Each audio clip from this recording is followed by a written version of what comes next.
That's 855-472-4433. Rebel Radio, the Peter Schiff Show. This is Peter Schiff here at SchiffRadio.com. Welcome back. 855-4-SCHIFF is the number to call. And as promised, I'm now going to turn to the subject of Paul Krugman, who, of course, is a popular punching bag for me here on this show. And obviously, he makes himself a great target with comments like the ones he just made out there. I guess he was in Russia or he was in Europe somewhere, and he was caught on interview. And I happened to see it on YouTube, and he was opining on the Europe situation and what they're doing wrong and what we in America are doing right, according to Paul Krugman, of course. So let's actually start playing a little sound from this interview, and I will interject my comments. So let's begin with the first cut, which is number one. Mr. Krugman, so is Europe dead wrong on austerity? Yeah, pretty much. I mean, it's Greece was irresponsible. Shouldn't do that again. They're pretty much unique in that dimension. The others, there will be a need to rein in the debts eventually, but right now, it's just a spiral. It's like a medieval doctor who you're sick so he bleeds you, and you get even sicker so he bleeds you some more. It's just not working. First of all, a lot to talk about there. So Greece is alone. I mean, Greece was irresponsible, but it's a unique situation. I mean, what's unique about it? I mean, it's only unique in the size of the problem, but it's not unique in what they've done. But is Krugman saying that austerity would work in Greece, but just the other countries don't need it because they're not as broke yet as Greece? Or is he saying that even Greece shouldn't have austerity because, after all, Greece is sick, and according to him, austerity is the equivalent of bleeding a sick person with leeches. So does he think that even a broke country like Greece needs stimulus? And if so, where are they going to get the money? I mean, how can you afford it when you're already broke? But the interesting thing about his medieval analogy is that it applies to him. It applies to Keynesian stimulus. That's where the analogy really applies. See, when the Keynesians stimulate the economy with cheap money, they create more problems. And so the economy gets sicker, and then they want to stimulate more, and you get these these never-ending booms and busts and failed stimulus after failed stimulus. That is where the analogy applies. It does not apply to the situation here at hand. If you are broke, you have to cut back on your spending. That is not the equivalent of leeches. That's the equivalent of penicillin. That will actually work.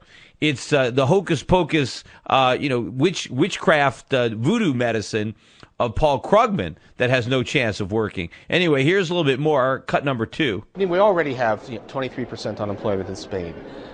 We have Italy clearly sinking into a serious recession, and nothing that is on the table right now seems likely to reverse that.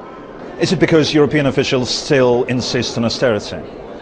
Yes, I mean, they're insisting on austerity as that's the only policy. Well, first of all, the reason you have 23% unemployment in Spain is not because the government is too austere. And, of course, just printing and spending more money isn't going to lead to more employment. I mean, there was high unemployment in Spain before the recent downturn. It wasn't quite as high. But the reason that you have higher unemployment, and you have had high unemployment in a lot of these European countries, is because of government intervention. It's because of the social welfare state. It's because of how expensive Europe has made it to hire and fire people. That is why you have a lot of unemployment. If they want to bring down the rate of unemployment, you don't do it by printing a bunch of money and making government bigger. You do it by reducing the cost of labor. And a lot of that is in government mandates and regulation. And that's how you do it. You wean your way out of the social welfare state. The more money the government spends subsidizing people not to work, the more attractive not working becomes, and the more people decide to be unemployed. That is a problem in Europe. It is not the result of a lack of government or too much austerity. So he's definitely got that wrong. Here he is, some more cut number three. Right, there's nothing. If you said, look, we're going to have a extremely expansionary policy by the ECB, and we're going to have stimulus on the part of Germany, but the condition for that is that you guys have to really be austere. That might work, but what they actually do is you guys have to be really austere. And by the way, the Germans are also going to have austerity, and by the way, the ECB is going to raise interest rates at the slightest hint of possible inflation, and that's a recipe for complete failure. So what Krugman is saying is the austerity might work if only they had it in some countries and they offset it by profligacy someplace else, namely Germany.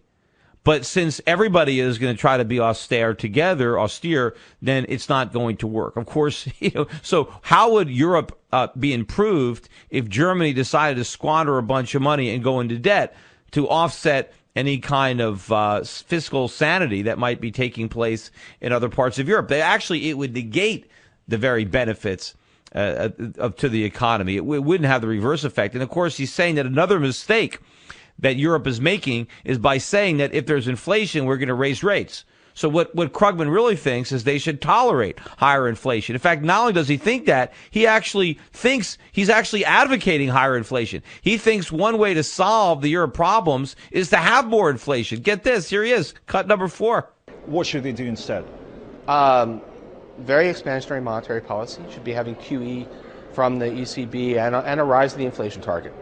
If you do the arithmetic, if we were to have 4% euro area inflation over the next 5 years, this becomes probably manageable. If you're going to have 1%, which looks more likely, it's completely unmanageable. And then the countries that do have some fiscal room, which means Germany, Netherlands, and a few others, they should be expanding.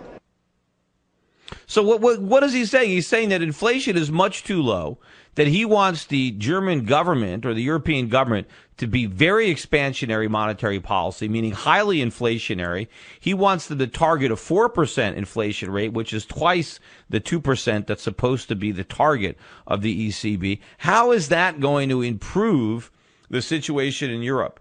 Yes, it will wipe out some of the debt, but is it really going to make life better if the cost of living were to go up? How do you improve the living conditions of the unemployed by making it more expensive to eat? Making it more expensive to look for a job by driving their car, or you make it more expensive to heat your house. Is that really something that is going to improve the economy? But that's what he's advocating. He is advocating inflation. Talk about the witchcraft or the voodoo economics or the bleeding, like he's talking about the medieval. He worships at the altar of inflation.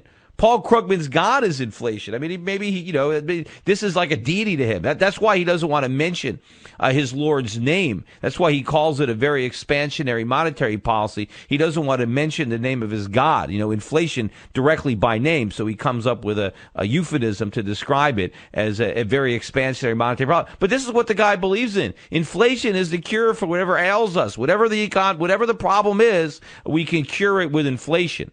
I mean, they talk about, quackery.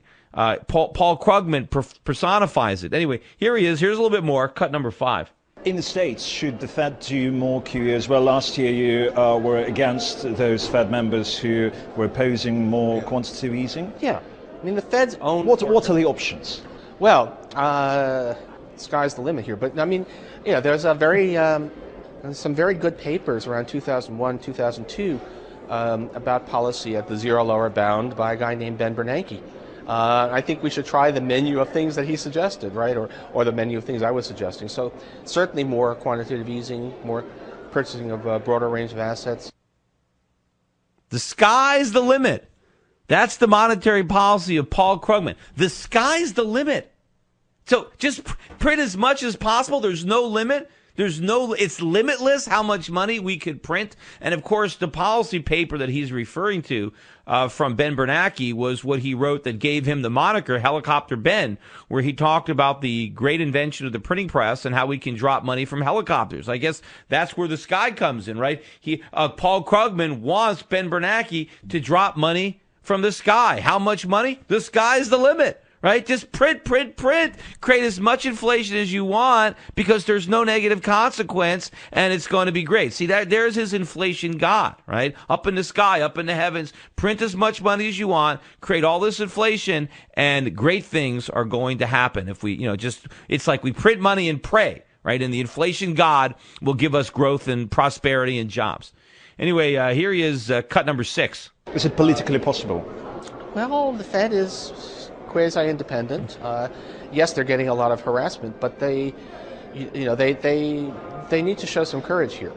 And I was a little disappointed with the inflation target. They, more or less explicitly did one, but 2% looked like it made sense before this crisis. Now everything suggests that it's actually too low a target.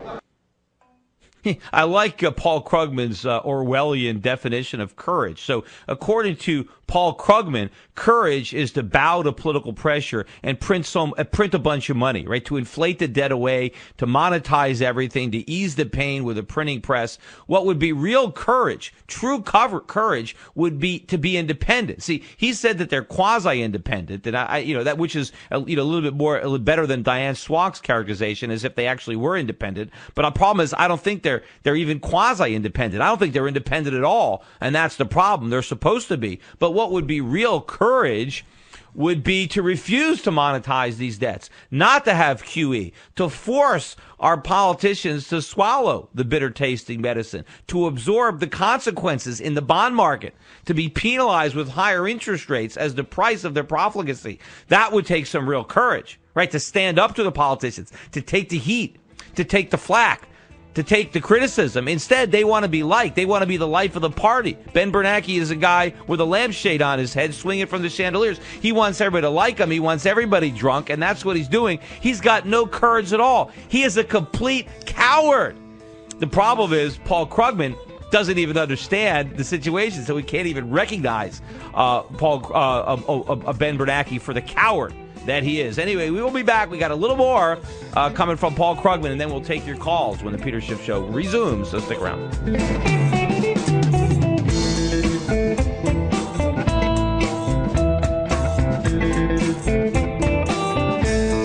The Peter Schiff Show. This is an alert. If your business or church is building this year, you're about to pay more than you should. This could